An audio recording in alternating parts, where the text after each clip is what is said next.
Across to Adelaide now and catch up with David Penberthy. He hosts Breakfast Radio on Adelaide 5AA. He writes for The Australian and for other News Corp papers. I don't know when he sleeps. Great to talk to you again, Pembo. You too, Chris.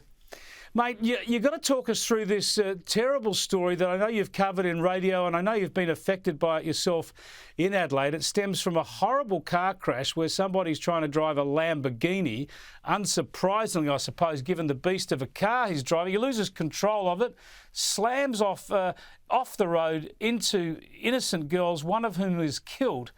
Yet he's got off, not guilty for causing death by negligent driving. Can you walk us through this and the reaction?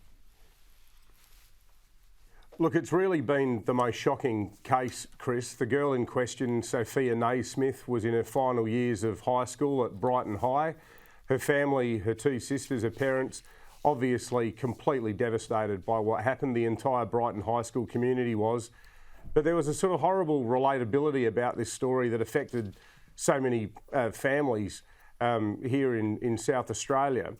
Now, the legality surrounding the charges that could have been applied against this man and the sort of burden of proof that existed for the judge.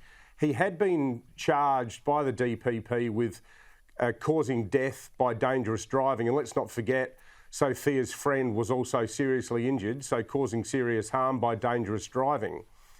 I think what the case has exposed, and this is something that the Naismith family is arguing for, and I think to his credit, they've got the ear of Premier Peter Malinauskas on this. The driver pleaded guilty instead to the lesser charge of driving without due care, aggravated driving without due care. Now, the judge, Justice Muscat, found that he could not satisfy beyond reasonable doubt that the driver had been driving in a dangerous fashion. Rather, his lawyer, Craig Caldecott, successfully argued that it was a terrible accident. But there was a lot of expert evidence given about things like the fact that the driver had taken the traction control off the car, which is something that motorists who are into sliding and chucking burnouts and things like that do. Beyond that, there's a whole bunch of stuff about this guy that suggests a pattern of behaviour that, because of the way the legal system works, none of this had any bearing on what happened on the night Sophia died. I think one of the most telling things, and it's clearly irrelevant in the eyes of the law for the purposes of this trial, he's got a personalised number plate that reads Psycho, Psyko, which Lord. To me doesn't suggest someone with the demeanour of trying to make it sensibly and safely from A to B. After he'd been charged, he also successfully and I think callously went back to court and said that he wanted his keys back because his wife was pregnant and he wanted to be able to drive her to medical appointments. Now, the court gave him his keys back, even though at the time it was established that he had 18 prior expiation notices, traffic-related fines.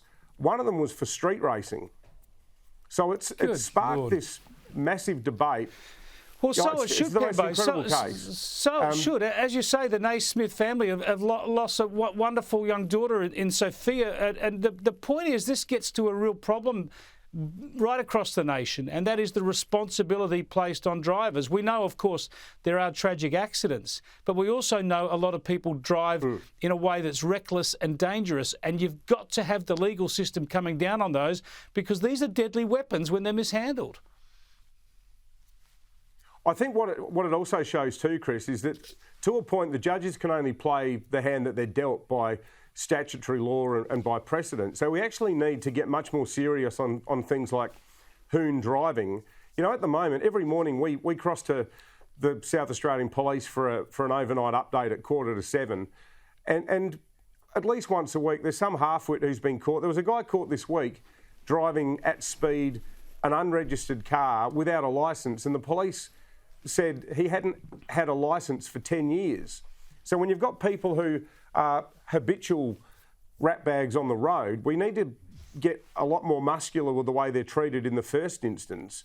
And also too, there's serious sort of questions to be asked, I think, about the manner in which a car this powerful, this car costs 330 grand, it's got a maximum speed of 320 kilometres an hour, and it gets from 0 to 100 in 2.9 seconds, which, you know, that's the sort of stuff that you'd reserve for Bathurst normally, not a suburb like Glengarry.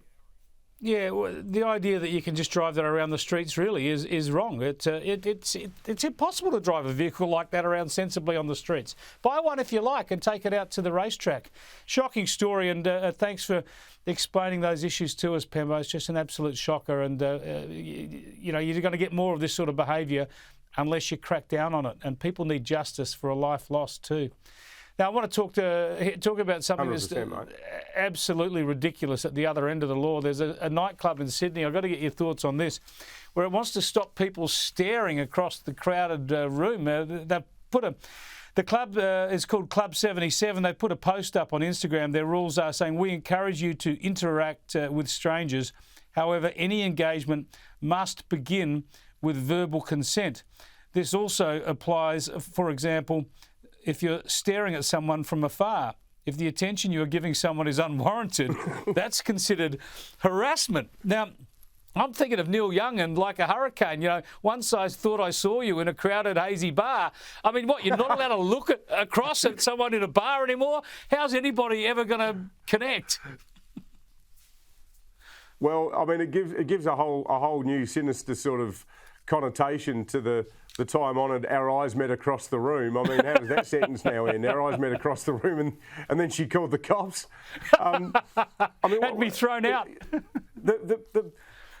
Yeah, exactly. I mean, maybe we all need to get to the point where if we do go to a bar with a view to meeting, you know, a member of the opposite sex, or indeed a member of the same sex, you know, whatever bakes your potato. I mean, do we have little cardboard signs that say "I'm keen if you are"? Just to make sure that no one can sort of, you know, preemptively put the moves on someone. I think this sort of stuff goes beyond questions of gender. I think that women and men would regard this as dumb in equal measure. And, you know, the mere act of, you know, giving someone a bit of a come hither look does not strike me as, or maybe it's what the American academics call a microaggression. Maybe that's what it is. You've got to go to the side eye now. It's all about side eye. We've got to crack onto each. Well, we have to be able to crack onto each other somehow if we're going to keep the human race going.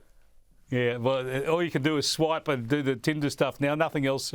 No human interaction will be entered into. I've just got to show you a clip here of a song because we had the scare this week with John Farnham, and let's hope he's recovering very well from that cancer surgery. And of course, his great anthem, The Voice. To me, there's two popular songs that are great anthems of this country. One is John Farnham's The Voice. The other one is this one from Daryl Braithwaite. Have a look.